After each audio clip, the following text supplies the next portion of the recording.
why we started it, and then we were going to go into like finding a job. Like I had down like my first job I found on Craigslist. It'll basically just be like how we got started and right, an intro. covering intro stuff. Right. Sounds good. All right, you're starting it. All right. I am? Full disclosure, we have no idea what we're doing. No idea at all. All right. My name is Mr. S. And I'm Miss D. We're both teachers in New Jersey, and we're starting a podcast called Real Teachers, Real Stories, where we're basically going to share real stories from our jobs. Because there's nothing like this anywhere else. Especially in New Jersey. And we both teach in elementary school. So the idea came from you.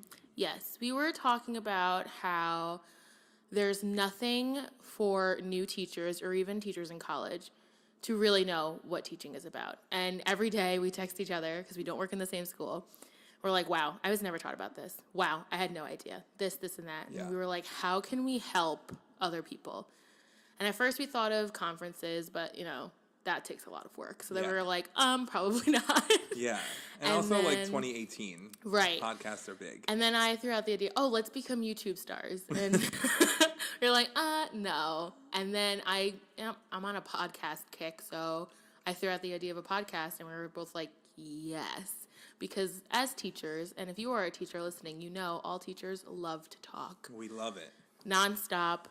And it just be constant talking. Especially being the new teacher in the building, yes. Everyone wants to talk to you. Oh my goodness, yes. Like lights off. Well, my classroom, little tidbit, is a hallway. People have to walk through my classroom to get to their classroom, so there's none of this locking the door and hiding.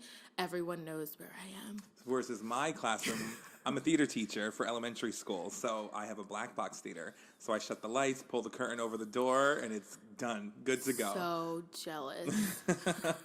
But when you walk into the hallway, though, it's no joke. Oh my God. Everyone's like, oh, you're so young. Yep. Oh, am I? I'm called the spring chicken. Yeah. Because everyone there thinks they're super old, which they're not all that old. And my favorite is when they're like, oh, it's so great to have a fresh perspective. Oh my God. And or then you could keep up with the times. Right. And then you offer your opinion. They're like, oh, but we don't do it like that. Yeah.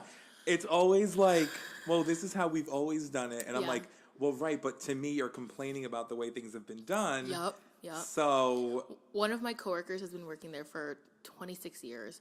And whenever I have something, she's like my work BFF. I always give it to her a resource or an idea or whatever. And she texted me the other day. She's like, I really have to tell you, I've never met another teacher like you. You're so giving. You don't care. And I was like, well, that's how teaching should be. It should be, hey, I found this and I really love it. And my kids loved it. Why don't you do it? Yeah. And she was like, her two other people that were there before me, did not do that. They don't share anything. And it's like, it's not a competition. Right.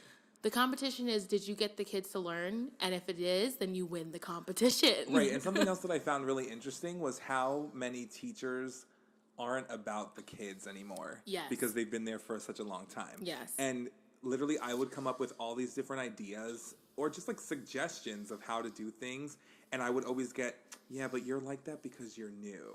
You're that interested because you're new. No, I'm not interested because it's my dream and I'm living my dream. Right. And so I would say to them, it's not because I'm new. And if it is, I hope I never get as jaded as you, where I'll do, 50% or not try to give my all towards whatever it is, whether it's teaching or just how I interact with kids, outside of the classroom, in the lunchroom or in the hallways or whatever. So it was definitely interesting to hear oh, that's because you're new and that'll fade. Or a teacher tell me, oh, you'll get numb to that. You'll get real numb to that. And I'm like, huh? And I'm not perfect at all. No, me neither. We will discuss our fails. I have plenty of them. But it's just why don't you, if you don't love your job anymore, I feel like you have to look at yourself and be like, what am I doing to not like my job anymore? Right. Because these kids need you. They can be pains in the butts, of course, but they're kids who need love and teaching. Absolutely. And they need to learn. Mm-hmm. So I just don't understand. Yeah. We kind of already got into a topic, kind of. Which we will expand on in another episode. Yeah, of course. But so we're kind of just doing this, like we said, to start something new for us, to kind of share our stories with everybody. We're going at this full throttle, so we've already created an Instagram account, which is Real Teachers Pod, a Twitter account, which is the same handle, Real Teachers Pod. We'll be creating a Facebook page and stuff like that, so make sure that you follow us on there. We're hoping to put these videos out as often as possible, but with our crazy schedules, because we do so many things besides teach. Yeah. We'll see how this one goes and start to put stuff out there. Yeah. We just wanted a way to connect with other people that probably feel the same and we have no idea. Right. And maybe help them. Yeah. Like no one helped us, because no offense to college. Not that I'm bitter or anything, but they teach about the perfect classroom. And that does not exist, because as much as I like to put on my teacher Instagram that it looks perfect, I also put the things that aren't perfect, like how my alphabet fell off my wall onto my kids. It did. And I didn't know how to put it back up. And when I finally figured out an idea, which was clothespins and rope, perfect. Command hooks all the way. Awesome. One of my students, 3 years old, looks at me and said, yeah, let's see how long this lasts. Because he knows I'm not perfect.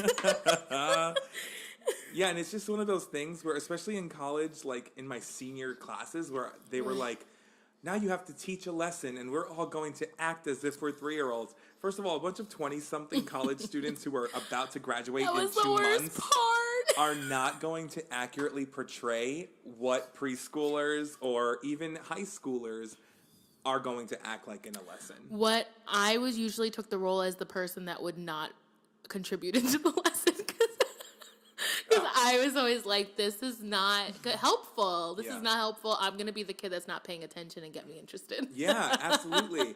And then there's so many things, too, that's like when we had to write on the chalkboard in our classroom for one of our senior professors, we had to, literally part of our final grade was to write a couple sentences across a straight line on the chalkboard, and we were graded on it. Side note, we went to the same college, so that's why I'm laughing. Yeah. And my entire school does not have one blackboard in it. I don't have a blackboard in my classroom. Yeah, me I don't have a neither. whiteboard. No. I don't have anything. Oh, well. I have a whiteboard. Awkward. And a projector. Not in my land. And a Mac. Oh. That was given to me by the district. Moving on. Yeah. We're also going to throw in things like our weekly obsessions. If we find things that are useful, whether they're resources or just things to keep the kids busy or decorations or whatever, things that we love. Or something for you that makes you happy. Yeah, absolutely. Fails, things that we tried this week and just did not work out. And also, we came up with student quotes of the week. Because we all know we could write a book about what these kids say to us. Right. And we both, at the moment, we both work in elementary school. And so, again, not at the same school, unfortunately. But we have our stories. I deal with kids from pre-K through grade 5 every day on a rotation. Yeah. So we both know that there's a lot of stuff that they say. And I teach 3-year-olds. Yeah. Also 3-year-olds that are just learning English. Yeah. So it's hysterical. Yeah, exactly. We also want to talk about finding a job, because that's one of the big things that we were never told. When I was in college, I was told, oh, you're going to be a teacher? Everyone needs a teacher. That's such a good choice. Yeah. And I was like, and I had that in my mind. I was like, great, I'm making the right choice, because we both went for teaching and theater. Mm-hmm. And at least for me, and I believe for Mr. S as well, we were like, well, theater is hard to get into. We want to, get money, let's be real, and live a life. And we love theater, but taking that risk was just not in me. Mm-hmm. So I was like, you know what, I'll be a teacher and I'll do theater on the side, which we both do now. Yeah. But then I graduate and no one wants to hire me. No one. There were no jobs. I became depressed. I gained weight. Mm-hmm. It was awful. I was a terrible human being because I was so sad about it. On top of the fact graduating college, period, is stressful. Right. Because then you're like, okay, after May, 18th, what are we going to do with life after that? Exactly. So I went through a very traumatic experience. So traumatic life experience happened. I graduated college, couldn't find a job. I was nannying for the summer every day, looking on my laptop, applying, and I was getting nothing. And it was September, and I still didn't have a job. And my mom would help me. Everyone was so sad for me, and I was so sad because for graduation, I got classroom stuff, and it was in my room, and it was like a visual taunt of the thing I didn't have. And it was like, well, why didn't I just go into theater if I couldn't land a job? And meanwhile, everyone's like, you'll be fine. Oh, I didn't get my call till such and such. I didn't get my call till then. And it's like, that's great, but I have loans starting next week, and I'm broke, and I want to teach. Yeah. So then I got a job at a daycare, which taught me how to not be a teacher. It taught me how to not run a classroom, taught me how to not settle for a boss that is not nice, to put it plain, really. Mm-hmm. I made some amazing friends there, and I will never forget my kids, but I knew that I was quitting that job as soon as I took it. Like a month in, it's like, I'm going to get my year experience, and that's it. The hours were awful. The pay, awful. I remember you. Yeah, and I became depressed because I hated my job, and it was a type of daycare that came with a curriculum, and I couldn't change the classroom, couldn't do my own thing, so it was like I wasn't even a teacher. I went through all these years of college, and it was like, here, but you can't do what you want. Mm-hmm. It was like... But on the flip side, I think it was good that you got a job. Absolutely. Because a lot of people don't even get a job that's horrible like yours. At least I had something. Yeah. Like, I couldn't imagine not getting anything. Like, my mom was like, what are you going to do if you don't get a teaching job? And I had no clue. Yeah. And for me, it was the flip side. So I graduated college a year after you did. Mm-hmm. And it was the same thing. I graduated and I was like, what am I going to do? Because I had been working at school, so my school job was over now because I graduated. Luckily, I work every summer at a camp, so that was starting. And I had applied to about 11 places and hadn't gotten calls from any of them except for one. I interviewed, never heard back. It was for a high school position because I have my certification for preschool through 12th grade. And then I applied one day in August. I remember it was August 6th. I applied for a job for a theater teacher at an elementary school, which is where I am now. And they called me for the interview on the 8th. I went in on the 10th for the interview, and they hired me on the 12th, which was insane. So within 6 days, I had applied, interviewed, and got the job and accepted the job. It's crazy how long it takes to get the interview, but when they get you, it takes 2 seconds. Right. It's a whirlwind. Yeah, and then it was crazy, too, because they told me that, they had interviewed like 7 other people. And so, not to sound like, oh, I'm the best, but like, I was like, wow, maybe this was really meant to be, because I had never wanted to teach elementary, ever. All throughout college. I remember we were talking about this job, and I was like, just apply. Yeah. Just do it. All my student teaching experience was in high school. I've worked for different high schools and middle schools throughout the years with their musicals and plays and stuff. And so that's where I wanted to be. But I was like, if this is the only thing presenting itself to me, maybe it's like a sign or something. And so I took it, and it's okay. I'm learning a lot of stuff along the way. And we both know your first job isn't going to be perfect. Like, no one's first job is, but mine really wasn't. It wasn't great. Yeah. But now I have a new one. Right. And if I don't say this, my mom will be very upset. She is the one who found the job online and has told me to apply, and I got it, and she will never let me forget it. So thanks, Mom. She will every time. Well, you're lucky that I found it online. Yes, Mom. I am so lucky. Thank you. But it's just one of those things that, like, it just shows everything must happen for a reason. 100%. It's all about timing, because you had a year to go before that position opened, and now it opens, and now you have it. They actually, the school I'm in now, they had to take away the pre-K section the year before. So the woman who was doing pre-K before me, she's now the science teacher, and they made it work for her. But, like, if I came out 2 years ago or whatever, this job wouldn't be there because they created it for me. Not me, but created it for someone new, and I got the job. So it just never know. It's hard. It's really hard. So when people say everyone needs teachers, they're right, but not every school wants teachers. Right. That is the problem. Yeah, and when it comes to searching, I mean, So I overwhelming. I found mine just by doing a Google search for like NJ teaching jobs. Yeah. But also like K-12 job spot Yes, I was is just gonna huge. say that. They're Go great. to the NJEA. I found mine on Indeed. A lot of private schools go on there. Or Go to the NJEA Applitrack. website. Yep. If you look up a district name and put Applitrack in, all these things come up. It's very overwhelming. So overwhelming. Very overwhelming. I remember logging into the Applitrack or ApplyTrack, whatever, Yes.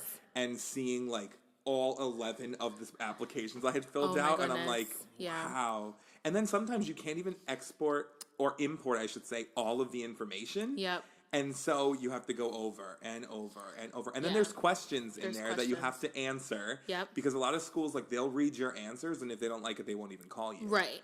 So what I did for those answers, because a lot of them use the same ones, I created a Word document, typed my answer out really nicely, so then I just had to copy and paste it. Me too. Because I was like, I can't come up with this every single time. Until I got to some schools that ask different Questions. That's the worst part. When you're like, yes, I'm almost done with this application, and you go and you're like, oh my God, I have to come up with a brand new answer. Yeah. Exactly. And then the whole process of like waiting to hear back. Oh my God. Because Every time the phone rings, you jump. well, that's what I was gonna say. Is I, for one, am one who doesn't answer the phone if it's a number that I don't know. Yeah, you don't? I do. And I like to so- know. Yeah, and so I'll wait for them to leave a voicemail. But then, I'm getting anxiety talking about yeah, I this. know, me too. I'm remembering what it was like last year. But then the craziest thing happened to me. So I said earlier that I had interviewed for a job at a high school in northern New Jersey, and they had never called me back. So about 2 weeks into the school year, when I'm at my current school, I had a missed call from that town that I interviewed at that never called me. I interviewed for them in June, and they never called me. So in September, I had a missed call from them. And I called back the number, and it brought me to their Board of Education. Oh my God. But the secretary, didn't know who could have called me because it's a general number. So I don't know if they were calling me for a job because maybe Right. the person that they hired, it didn't work out, or what. But that's one of those instances where I wish I would have answered the Right. phone. That's why I got so mad, because now telemarketers can say they're from like towns around us. So I would always answer, and always be a town that I applied for, and I would answer, and they'd be like, "Hi, you've won a cruise," and I would Yeah. be so mad because Yeah. I didn't, and I didn't get a job either. So I'm really at a loss here. Yeah. So the whole applying thing, and listen, don't get us wrong, we're very fortunate and we're grateful Absolutely. to have our jobs 100%. because, you know, so much, I know for me and for you especially as well, so much has changed in life since we've gotten these jobs. Right. So we're not ungrateful No, at all. absolutely it's not. just the whole process was really crazy. Yeah, the process is the problem. Yeah. Our jobs are not. Right. Yeah. It's so stressful. I just can't say it enough. Mm-hmm. Oh, big thing, teaching portfolios. Yes. Do not use the one they give you in college. Don't. No one wants to read your 20-page lesson plans. Because guess what? You don't have to write 20-page Those don't lesson plans. exist They in don't the exist. real world. I write a blurb. Yeah. So That's it. I brought my portfolio with me. Oh, I One, they burned it. didn't even ask to see No, it. they and never so I do. offered to show it to them. And so they were like, sure. And then they'll literally like flip through it and then Yeah. they'll just hand it back to you. Yes. So literally the 13 hours that I spent in one day putting that all together because I'm a procrastinator in college was not for nothing because I got a grade in college, Right. but like in the real world, they don't care No. about that. They will tell you, bring it to interviews, bring it this. Bring your own teaching portfolio. Yeah. I made my own. I put pictures into it. I made it colorful. I made it me. So when I handed it to me, it wasn't my professor's work. It was mine, and it reflected off of me. And my boss told me that's the reason she hired me, because I said I was organized, where anyone can say that. But I handed her a binder with tabs and alphabetical order and color coordinated. And she was like, clearly you were, because it's in my hands. Yeah. And she saw firsthand. So don't bring it. And that's Don't also bring it. dependent on like each principal who Right. interviews you is so different. So like I said, they didn't even ask me for mine. Right. When I went, I it's- always offered too. Yeah. And Yeah, they yeah, yeah. always took it and complimented me, which is Right. Mm-hmm. great. But like you said, some people are like, I just don't Yeah, care. you have to just the thing is you have to do stuff that makes you stand out. So like for Yes. you, it was organization. And like I know for me, I interview really well. Yeah. So I, spoke to them. I had them all laughing. They were all writing stuff down. And so even We're though both performers, so when we get a reaction, we're like, hi. right. And so even though they weren't, they weren't looking at my portfolio, I felt really good about how it went. That even if I didn't get the job, I knew that they would remember Right. me. Definitely. And that's the thing. If you're not good at interviewing, you better work on that. You got to work now. on it. Literally, have your friends test interview you, do Yeah. anything. Because even a school that never called me back and I thought the interview went really well, the interview went really well. I'm like, what stands out for Steven, he's great in the theater world and he has so much experience. And I'm a youth minister, so that always stands out. Right. And the two people interviewing me happened to go to my church at one point. Right. And they were talking about my priest and like all these things. And they, said how great I was and to keep up the work. And even though they didn't call me back, someone who didn't know me Right. showed like, wow, I'm doing a good job. Right, because you never know when you'll connect with somebody. Never. Like Bring it up. My principal at my school, she's a singer, which I had no clue. So like when I brought up like all the performance stuff I had done, she related with that automatically, Right. and we just like were talking about that Right. for a couple minutes in my interview. Which was great because again, it's just bringing a level of like humility, I guess, to Right, the yeah. situation and relatability between Right, you and that's the what I was person gonna who say. could hire you. The boss, my principal now, when I interviewed with her, I mentioned about my youth ministry. And I mentioned the church I'm with and everything. And she happens to be really close with the principal of that school that I help with. And so I mentioned her name. And I've known this woman since I think I was like 10, like a very long time. And she called her right away. And the woman texted me and said, hey, so-and-so called me. I think you have a really good chance of getting the job. And it's just like stuff like that. You never know. Unfortunately and fortunately, it's all about who you know. Right. And that kind of leads into the next thing that I wanted to bring up because it's so important when you start student teaching to be nice to everybody. Yes. Because you never know when that you can use that person, not even like just use them, but when they'll be beneficial to you. So when I was student teaching, my student teacher and I, we got along amazingly well, but I also made sure to make friends with the other teachers in the building. And so a couple weeks ago, now I've been done student teaching for a year and a half. And oh my gosh, no, it's only a year. Yeah, I was gonna say no. Wow! Oh my gosh, I can't me, it's a believe year that. and a Yeah. half. Oh my gosh, I'm about to cry.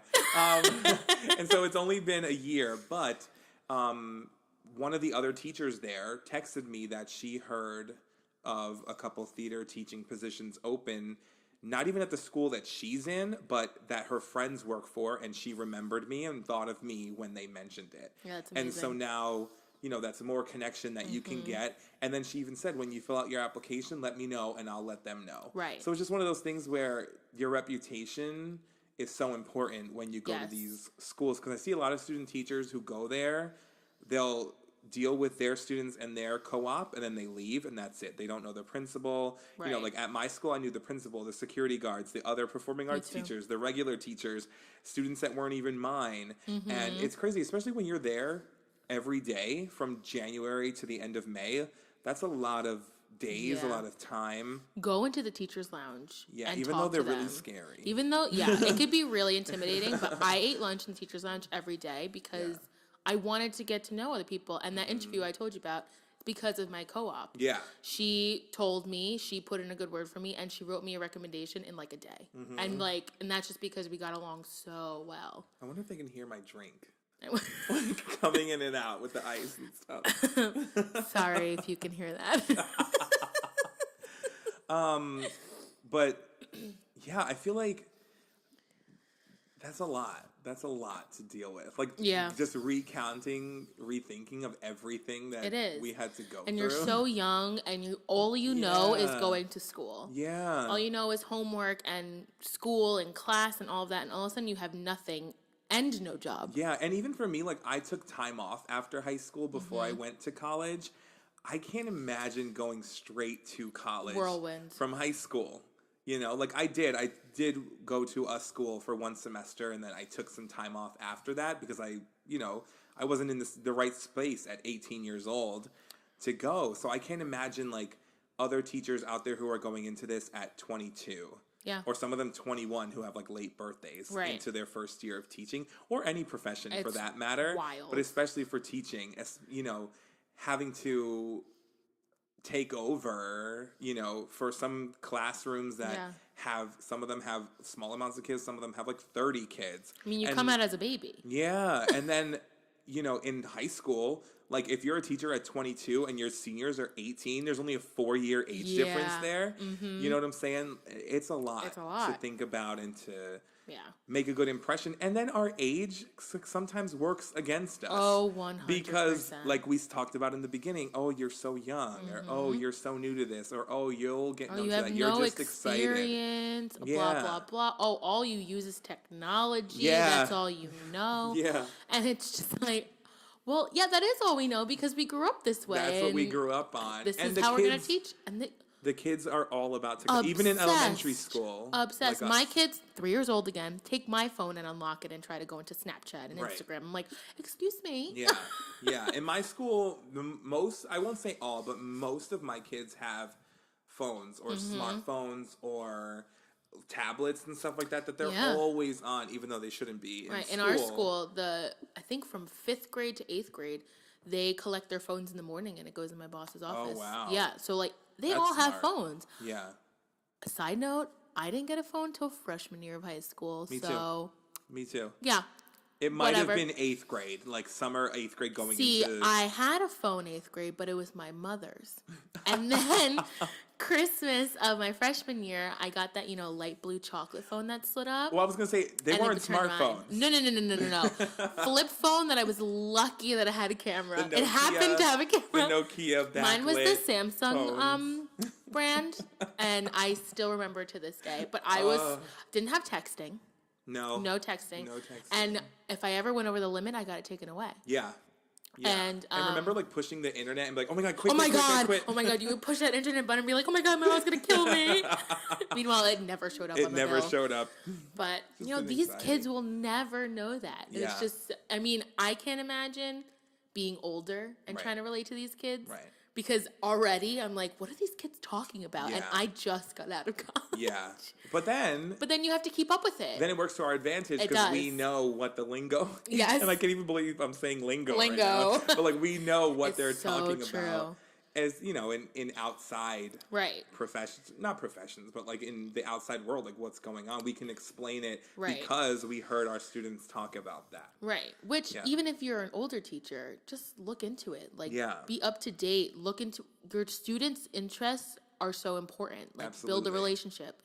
So, they relate to us because we are children. Yeah, literally. I am a child. Compared how I feel, but also like compared to some of the other teachers in my school, they have told me I could be your mother. I could be your grandmother. Oh my God, yes. Stuff like that. The best is when you first walk into the school after you get hired and they're like, oh my God, this is the new teacher. I could be your mother. It's like, hi, nice to meet you. My name is. Right, exactly. That was exactly like when I had to go in for, when teachers have to go in like a week prior to do whatever they do. At my school, it was to go to like the district welcome and set up your classroom to do all the team building stuff or whatever. Oh, team building. When I walked in, everyone is either staring you down, trying to figure out who you are. Obviously, I'm a new teacher. I'm not just going to be a stranger walking in and coming to PD. Which, by the way,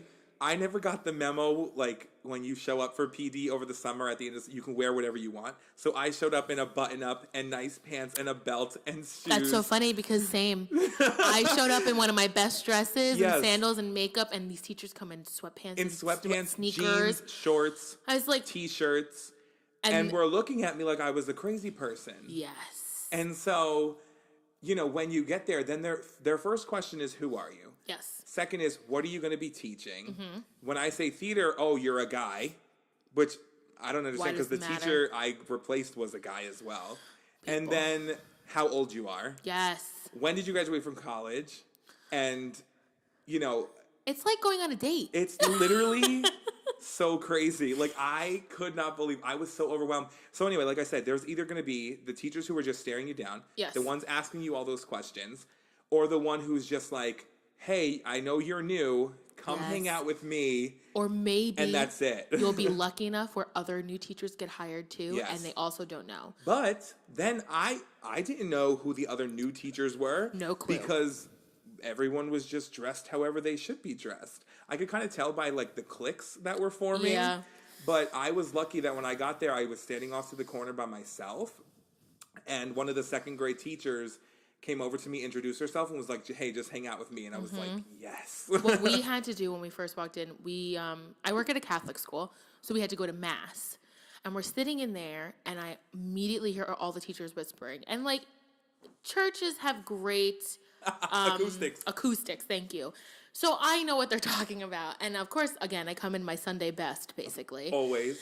And I'm also so excited because I'm here, I'm ready to go, and they're all like, pss, pss, pss, pss, pss. I'm like, oh great, they're talking about me.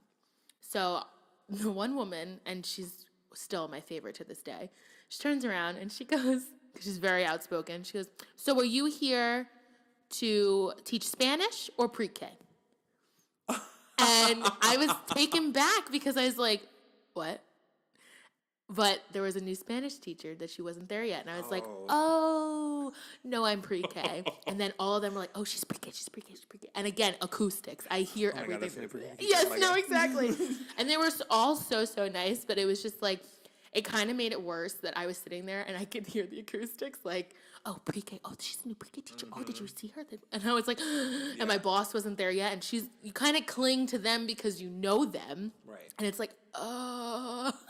Right. But my coworkers are amazing. I love them. But it's Yeah. just that first, it's like being the new kid at school, literally. It really is. And the cool thing was, like, I had some kids who were the new kids at school, and so I would literally tell them, like, I'm new here too. Yeah. So, you and I are in this together. Yeah, my kids still ask me questions, and I'm like, listen, I'm new here. Yeah. I have no idea. My coworker and I, he's also new, we play the I'm new card All the time. as much as we can. Because the way we figure it is, it's our first year. Right. I'm new. I didn't know that. Yeah. I'm new. I don't know. Can you help me? I'm new. Da, da, da, da, da. And that'll get us through at least the first year. Oh, absolutely. Find the teacher who is so helpful. Like Yes. I'm very lucky that my team teachers, like if I poke my head in, they're already like, what do you need? Yeah. I'm here, blah, blah, blah. When really it could just be like, I have to go to the bathroom. Can Wait, you you watch guys my have class? team teachers? In a way, like we don't plan together. But we consider us, because my school's different. We have our own pre-K building that's it's connected to the school, but we're basically the 4 classes are on our own.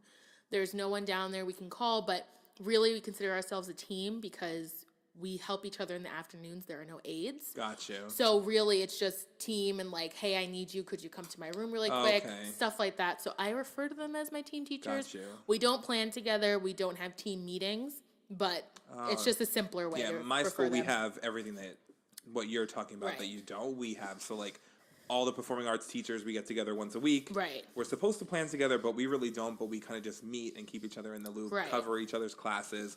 And then pre-K, K, 1, 2, 3, 4, 5, they all have team Right. leaders, just like we do and stuff like I think that. that's more in the public school setting Yeah.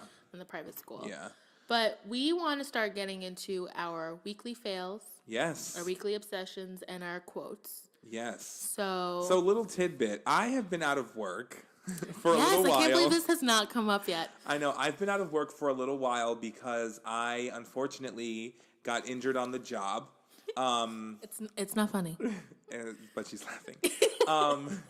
And so I don't really have like anything of the week, but I'm sure I can pull some things out from my time at the school. Absolutely. My school, like many in our area, and like yours as well, is on spring break. Right. So we'll all, including myself, will be returning to work on Monday. My doctor just gave me the clearance yesterday. I don't know if I told No, you you that. didn't tell me. Yeah. So I'll be. He's so excited, y'all. I'm so excited.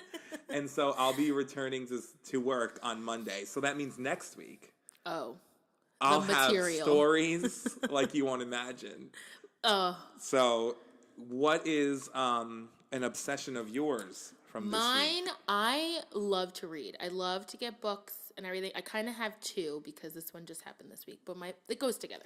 One, I don't know if you know this, there's this website called thriftbooks.com. I did not know that. It has books that are lightly used and you get them for cheap. I got 8 books for $30, Wow. which is unheard of, and I just got them in the mail. They're brand new. It looks like they Wow. weren't even touched. So that's awesome. And because, you write your name in all your books, no one takes them. I hate writing my name in my books because I'm a perfectionist, and if my name does not come out perfectly, it's there forever. Yes. So I got a book stamp. Wow. Yes, I got it on Etsy from Create, the number 8, Tiv Rubber Stamp on Etsy. I think her shop is on vacation right now if you go. That's CRE8TIVE. Yes. Wow. And it says, this book belongs to my name, and it says, read it, love it, return it. Wow. And I love it because That's I awesome. just stamp it, put it in my library, I know where it goes, and it's so much easier because I would have a stack of books on my Yeah. desk. Because I'm new, so I'm trying to build it up. I have a stack of books, I'd be like, oh, I have to write my name in it. And I would take Wow. my time, and this stamp, obsessed. Oh, I just thought of my obsession. Go for it. My obsession, unfortunately you can't use it, is Donors Choose. Oh, I'm so jealous. For most of you who are listening to this, if you're a teacher, you'll know what Donors Choose is. But for those And of if you you who don't, don't, you listen have to up. get on it. It's a free service where teachers, public school teachers, go on and they create accounts and you create projects. And your projects can be made of any supplies, trips, resources, materials that you need. You put them all up on the website and you talk about why your kids deserve it. Kind of like a GoFundMe, but for Yes. school. And 100% of the proceeds go towards your Yes. project. And you can share it on social media or wherever so people that you know can donate to you, or the Donors Choose website sends your project out to thousands of anonymous donors who will fund your projects. Amazing. And so I had one project up a couple weeks ago, and an anonymous person paid for the entire thing. It was Yes. like $200. The company Ripple. No, this was before the Oh, Ripple right, thing. right, Yeah, right. and I was blown away. So I put a second one up, and luckily, this major corporation called Ripple, you probably saw it on the Stephen Colbert show. It was announced that this company went on Donors Choose and donated $29 million to fund every single project. I just got chills. 35,000 teachers' Amazing. projects that were on the website got funded. And stuff like So, iPads and iPads, laptops. field trips. Yeah, This one lady got amazing. $11,000 in new computers for her room. It's amazing. And you can go on there and it's free. So that's my obsession because I got funded once anonymously and then twice for the So Ripple amazing. thing, which was It's great. so nice that there's something, unfortunately not for my case because I work in a private school, but hopefully that's changing soon, that there's something to help teachers because we do spend a lot of our own money in the classroom. We spend so and much. yeah, and it's just something that comes with the job, unfortunately. And it's so great that we can be like, hey, I need pencils. Yeah. Someone help, Right. And sometimes, I know for my parents, I live in a wealthy area, so I could ask. Where for you, on the other hand, it's not Yeah, no, we couldn't do need that. a lot of help. In my right. area. And some families can afford that, and that's not their fault. But it's great that the Donors Choose is there. Yeah. So for those of you new and even old teachers who might not know about it, get on Donors Choose. It's free. What about a fail of the week? Okay. This has been taunting me for weeks, actually. Oh, So I love laminating things. Love. Love. I love laminating. My brother's birthday present to me was a personal laminator. So jealous. Yeah, it's amazing. And I love making task cards and reusable things because I don't like wasting paper. So Right. as much as I can make reusable, I do. So I found these amazing things on Teachers Pay Teachers, another obsession, Oh yeah. from the shop called From the Pond. She's amazing. And I found these worksheets that it was a number and you can match the numbers and the letters and you can match a word that starts with that letter. And I was like, great, I can laminate these on bright paper, dry erase, and they can learn new words because, again, a lot of my students are learning English. So I give it to my kids. They're working on it. They're loving it. It doesn't erase. Oh my goodness. When I tell you, I didn't just spend hours. I spent days putting these together because there's six books all together. And it took a lot of time to put together. I was so excited to put it together, so excited to bring these to my kids, and they're not erasing. And I'm thinking, they're little. When they're done, I'll erase. It's not erasing. So whoever told me that laminating can be a dry erase, you lied. So I have these great books, Wait, but they laminating things doesn't make it dry erase? Apparently not. Not the ones I use. Really? I've never tried. I've seen a million teachers do this, and I was like, this is genius. Maybe it's like the markers or something. I used regular Expo, not the cheapy ones. That's so weird. Yeah, so I'm devastated. Oh, and no. now they can only be half used, and it's just like, I spent so long doing it. I mean, I'm still trying to use them, but I'm so I'm kind of mad at them. Yeah. So they're sitting on my shelf like, no, I'm mad at you. I'm not giving it to my kids today. Gosh. So, and fails like that happen to me all of the time. But it's a learning process. Learning process, but this one really, really hurt me in the heart. Yeah. I even put it on social media, like, look at my new book. I'm so excited.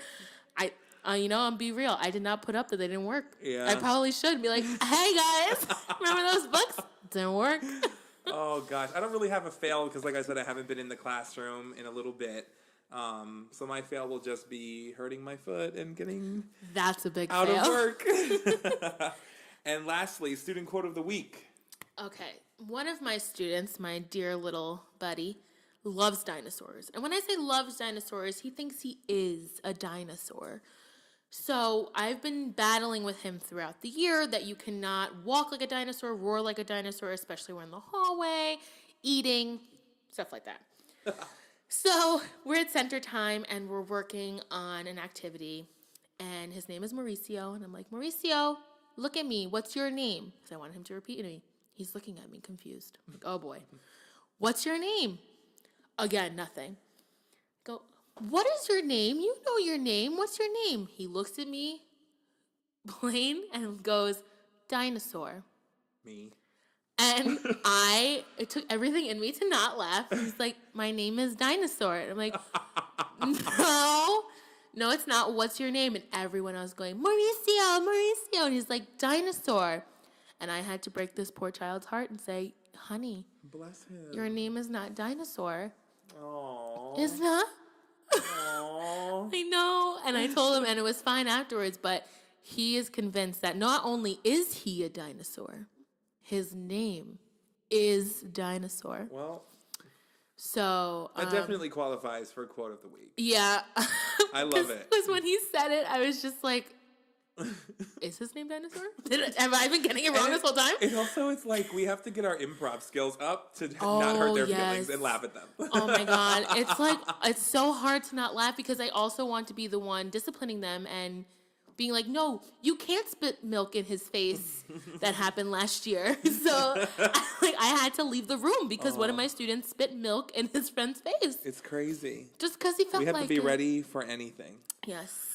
Oh my goodness. All right. Well, that comes to the end of our first episode. If you made it this long, thank you so much. Let us know what you think. Comment wherever. Once again, all of our social medias, we're on Instagram and Twitter.